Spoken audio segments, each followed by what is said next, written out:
I have had like a really weird journey with ADHD because I always pretended it didn't exist.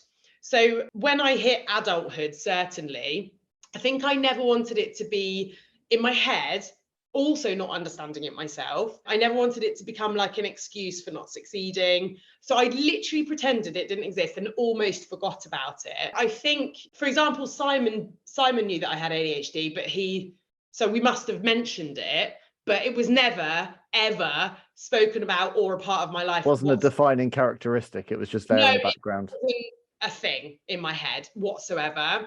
And I maybe almost thought that I'd grown out of it, which I now know is not possible. And I certainly wasn't behaving like I'd grown out of it. But basically, for the year or so before the pandemic, I could not shake the feeling that I needed to like break through some sort of existential ceiling that I'd hit up against. And I was feeling like really quite lost in myself. And this is before COVID came along. And my mind felt like quite out of control sometimes. And I just felt like I needed something more, but I had no idea what that was, because I'm lucky in a lot of ways. I've got a brilliant family, husband, business, friends. So it wasn't anything to do with any of those things. But during lockdown 1, Simon and I were watching like a really random TV show called Race Across the World. Yeah, love that. But it was like the first series, I think, or the second. There was a young guy aged about 20 who was entering into his adult life struggling with his ADHD. And I had a literal light bulb moment that when I was 7, I was diagnosed. And it sounds really strange, but I literally remembered that I have ADHD. And it was this combination of having 2 babies. So during that first lockdown, I had a 3-month-old baby and a 21-month-old toddler. So it's quite an intense time. Mm-hmm. And so the massive change in environment that, comes along with having children, plus the stress of lockdown where, TrueStart lost 95% of our customers and revenue, and everybody's got their own stories from the lockdown. But that additional stress had triggered like much more severe symptoms than usual. And watching this show and this guy, I did just suddenly remember that I have ADHD. And it sounds weird, but that is what happened. And cue like a massive hyper focus. And I'm sure you know that this is like a hallmark of neurodivergent brains really frequently, is it's like an intense focus on subjects that I'm interested in, because our brains are wired for interest rather than information. So I learned like absolutely loads in a really short space of time about ADHD, and life just started to make quite a lot of sense.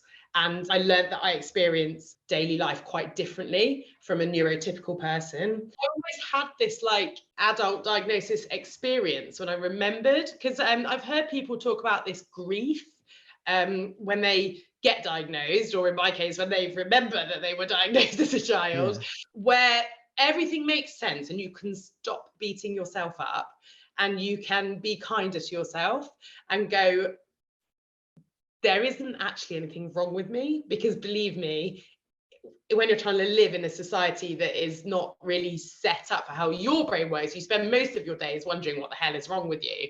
And actually that relief and realization of there isn't anything wrong with me, I'm just wired differently to a lot of other people, is relieving. But it's also quite upsetting for the person who has been so stressed and confused and sad for so long.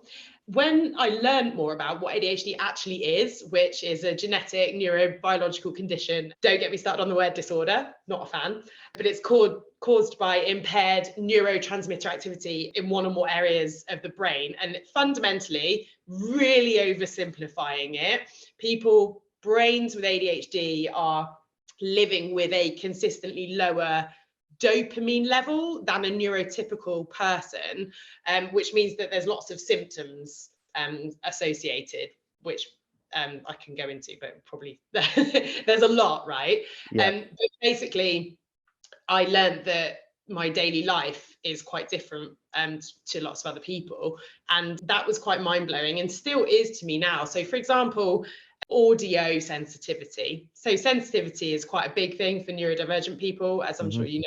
Just if I take one of those, audio sensitivity for me, I can like hear things physically hurt my brain, like cause me pain that other people can't even hear.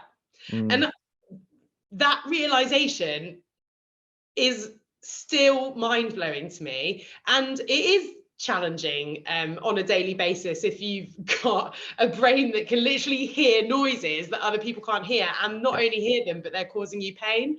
And just, it really explains why there's so much additional stress layered on. Our brains and bodies are under a lot of daily stress. Yeah, so I learned a lot about myself. I think the big thing for me was that I was able to give myself a bit of a break, and also start to credit a lot of things that I've come to love about myself with my ADHD, or to my ADHD as well.